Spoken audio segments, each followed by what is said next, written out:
Let's talk about Medicaid estate recovery in Washington State.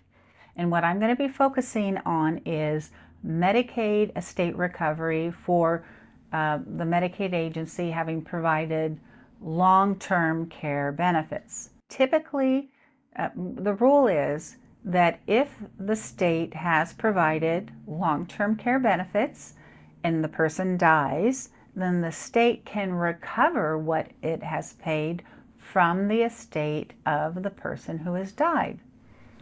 For a single person to get onto Medicaid long-term care benefits, the general rule is they can only have $2,000 in countable assets. So they're pretty much impoverished, but they can own their home, and their home can be valued at over $1 million, and they still qualify for Medicaid benefits. And upon their death, then who has first claim to their home? The state does. So as a part of the work that we do for our single clients, our Medicaid asset preservation strategies, we will look at ways to protect the home. Often that will involve sale of the home and then gifting of assets and keeping certain assets.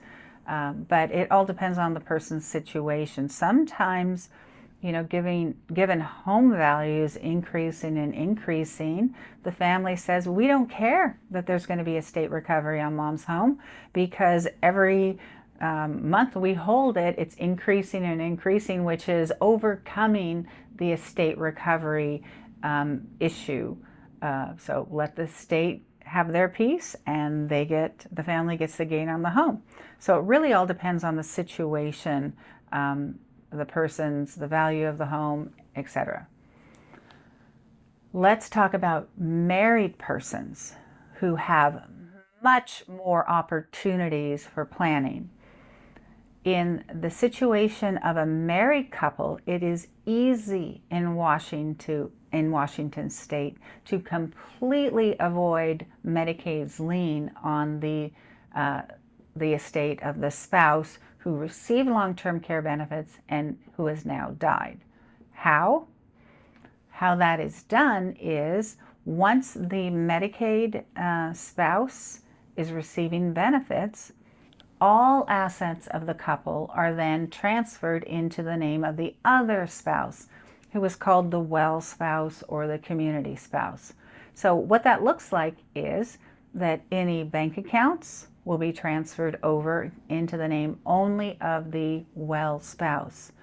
The family home, a quick claim deed is done to transfer the asset, the home, into the name only of the well spouse, so that the Medicaid spouse, the ill spouse, they have nothing left in their name.